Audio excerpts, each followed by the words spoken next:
አለ እህቱ ዛሬ አጠገቡ ሆና ይህንን በሚሊዮን ዶላሮች የሚገመተውን ታላቅ ስኬቱንና የዓለምን ክብር ባየችው ያሰኛል። ከጭቃ ውስጥ ወደ 120 ሚሊዮን ዩሮ የዓለም ኮከብነት የያን ዲዮማንዴ አስደናቂ ስኬት ጉዞም።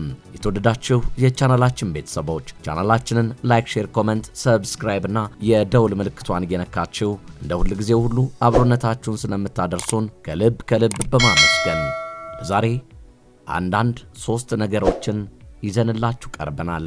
እናንተም አብሮነታችሁን ከኛ ጋር እንድታደርጉና እነዚህን አስደናቂ ታሪኮች እንድታደምጡ ጋበዝናችሁ። አብራችሁን ቆዩም። ምን አለ እህቱ ዛሬም አጠገቡ ሆና ይህንን በሚሊዮን ዶላሮች የሚገመተውን ታላቅ ስኬቱንና የዓለምን ክብር ባየችው ያሰኛል። ከጭቃ ውስጥ ወደ 120 ሚሊዮን ዩሮ የዓለም ኮከብነት የያን ዲዮማንዴ አስደናቂ ስኬት ጉዞም። ትናንት በድህነትና በተስፋ መቁረጥ ውስጥ የነበረው ያ ድንቅ ታዳጊ ዛሬ የአውሮፓ ታላላቅ ክለቦች በመቶ ሚሊዮኖች የሚቆጠሩ ዶላሮችን ይዘው የሚሻሙት የዓለም እግር ኳስ አዲስ ተስፋ ሆኗል። የአይቬሪ ኮስት ብሔራዊ ቡድን ኮከብ ያን ዲዮማንዴ አሁን ላይ በዓለም ዋንጫው መድረክ ላይ እያሳየ ያለው አስደናቂ ብቃትና እያስመዘገበው ያለው ስኬት መላውን ዓለም ጉድ እያሰኘ ይገኛል። ይህ ስኬቱ ደግሞ ትናንት ለሟች እህቱ ሮክሳን የጻፈውንና በሚሊዮኖች የሚቆጠሩ ሰዎችን ያስለቀሰውን ያንን ልብ የሚነካ ደብዳቤ መልሶ አስታውሶናል።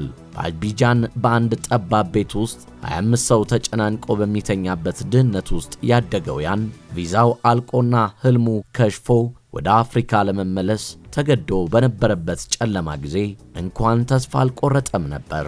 ያንን ሁሉ መከራ አልፎ ዛሬ ላይ ያገኘው አዲስ ዕድል ግን ፍጹም አስደናቂ ነው። የያን ዲዮማንዴ አስገራሚ ብቃት የአውሮፓን የዝውውር ገበያ ሙሉ በሙሉ አናውጦታል። አሁን ላይ ክለቦች እሱን ለማስፈረም ከፍተኛ የገንዘብ ፉክክር ውስጥ ገብተዋል።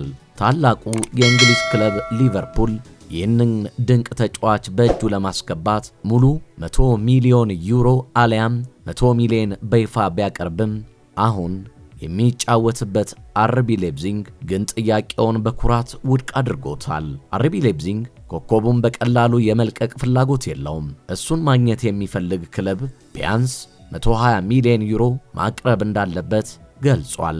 የፈረንሳዩ ሀብታም ክለብ ፒኤስጂ እና ሌሎችም በርካታ የአውሮፓ ሀያላን ክለቦች የዚህን የ26ቱን ዓለም ዋንጫ አዲስ ፈርጥ ፊርማ ለማግኘት ታላቅ ፉክክር ውስጥ ናቸው። የያን ዲዮማንዴ ታሪክ ይኸው ምስክር ነው። ትናንት የትም ሁኔት ጽናትና ጠንካራ ሥራ ካለህ የነገው ስኬትህ የዓለምን መረጃ ቀዶ ይወጣል። እህቱ ሮክሳን ገና እውነተኛ የኳስ ጫማ እንኳን ሳይኖረው ወንድሜ በዓለም ላይ ታላቁ ተጫዋች ይሆናል ብላ የተነበየችለትን ትልቅ ሕልም ዛሬ ያን በተግባር እያሳየው ነው። ከሪያል ማድሪድ ጋር ተጫውቶ ከምባፔ ጋር ማሊያ የተለዋወጠው ዛሬም በዓለም ዋንጫው መድረክ ላይ አገሩን ወክሎ የሚጋደለው ያን ውድቀትን ወደ ታላቅ ስኬት መቀየሪያ መንገዱ አድርጎታል። ሰው ሁሉ አትችልም ሲል ባንተ የምታመን አንዲት ነፍስ ካለችህና አንተም ለህልም ለመሞት ዝግጁ ከሆንክ የዓለም ታላላቅ ክለቦች ካንተ እግር ስር ይንበረከካሉ። የዛሬው ፈተና የነገው ታላቅ የድል ታሪክ መጀመሪያ መሆኑን አትርሳም። ምን አለ እህቱ ዛሬ አጠገቡ ሆና ይህንን በሚሊዮን ዶላሮች የሚገመተውን ታላቅ ስኬቱንና የዓለምን ክብር ባየችው ያሰኛል። የተወደዳችሁ የቻናላችን ቤተሰቦች ይህንን አስደናቂ ታሪክን እንዴት አገኛችሁት? ሐሳባችሁን ጻፉልን። ወደ ሌላ ጉዳያችን ስናመራ ከጋና የተሰማ አሳዛኝ ዜና ነው። የ26 ዓመቷ ወጣትና ተስፋ የተጣለባት ጋናዊት ጠበቃም ሳራ አራባቴቴ የጋና ብሔራዊ ቡድንን በዓለም ዋንጫ ጨዋታ ፓናማን በማሸነፉ ምክንያት ደስታዋን በምትገልጽበት ወቅት በደረሰባት ድንገተኛ የልብ ህመም ሕይወቷ አልፏል። ክስተቱ የተፈጠረው በኳሜ ንኩሩማ የሳይንስና ቴክኖሎጂ ዩኒቨርሲቲ አቅራቢያ በሚገኝ አንድ የተማሪዎች መዝናኛ ሆቴል ውስጥ ከጓደኞቿ ጋር ጨዋታውን እየተመለከተች በነበረበት ወቅት ነው።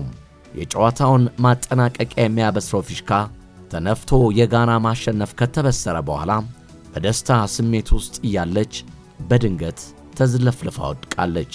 ጓደኞቿ ወዲያውኑ ወደ ሆስፒታል የወሰዷት ቢሆንም የሕክምና ባለሙያዎች ለ45 ደቂቃ ያህል የልብና የሳምባ ምርመራ ቢያደርጉላትም ሕይወቷን ማዳን አልተቻለም። ሳራ አራባቴቴ በቅርቡ በ2026 ዓ.ም የጋና የጠበቆች ማኅበር አባል በመሆን ሥራ የጀመረችና በሕግ ሙያዋ ብሩህ ተስፋ ያላት ጎበዝ ወጣት እንደነበረች የሥራ ባልደረቦቿና ጓደኞቿ በሐዘን ገልጸዋል። የሊዮኔል ሜሲ በአባታቸው ጉዳይ ሚዲያው እያደረገ ያለው ነገር ልክ እንዳልሆነ ገለጹ። የታዋቂው እግር ኳስ ተጫዋች የሊዮኔል ሜሲ ቤተሰቦች የሊዮኔል ሜሲ አባት የሆኑት ጆርጅ ሜሲ በአሁኑ ወቅት በጤና እክል ውስጥ እንደሚገኙ የሚያሳይ ይፋዊ መግለጫ ሰጥተዋል። በመግለጫው መሠረት ጆርጅ ሜሲ በአሁኑ ወቅት በሕክምና ክትትል ስር የሚገኙ ሲሆን ባሉበት የጤና ሁኔታ ላይም ተስፋ ሰጪና መልካም መሻሻል እያሳዩ ይገኛሉ።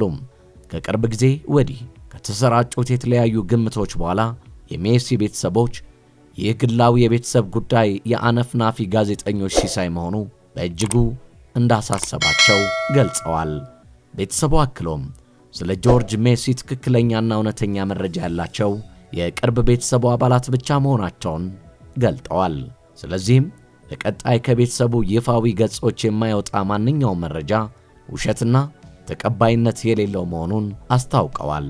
በመጨረሻም ቤተሰቦቹ በእንደዚህ አይነት ፈታኝ ወቅት የሰው ጤናና የቤተሰብ ሰላም የሚዲያ መጫወቻ መሆኑን እንደሌለበት በመግለጽ ሁሉም ወገኖች ኃላፊነት በተሞላበት መንገድ የጆርጅንና የቤተሰቡን የግል ደህንነትና ሚስጥራዊነት እንዲያከብሩ ጠይቀዋል። የሜሲ አባት ለዓለማችን ኮከብ የሆነው ሜሲ ኤጀንት ሲሆኑ በ2026 ሃትሪክ በሰራበት ጨዋታ ላይ ሜሲ ጨዋታው ሲጠናቀቅ እያነባ መውጣቱ ይታወሳል።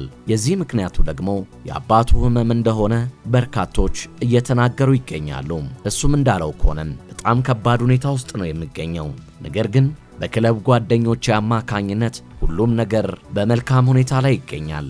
ስለዚህ ወደፊት ጉዳዩን የምነግራችሁ ይሆናል ሲል ሐሳቡን ሰጥቶ ነበረን። ሜሲ በዓለም ዋንጫው ምን ያሳካ ይሆን? ሐሳቦን ያጋሩን።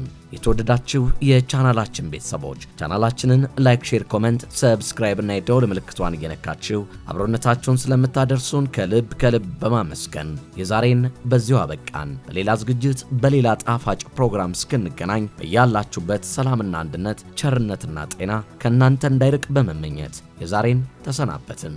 ቸር ያገናኘን።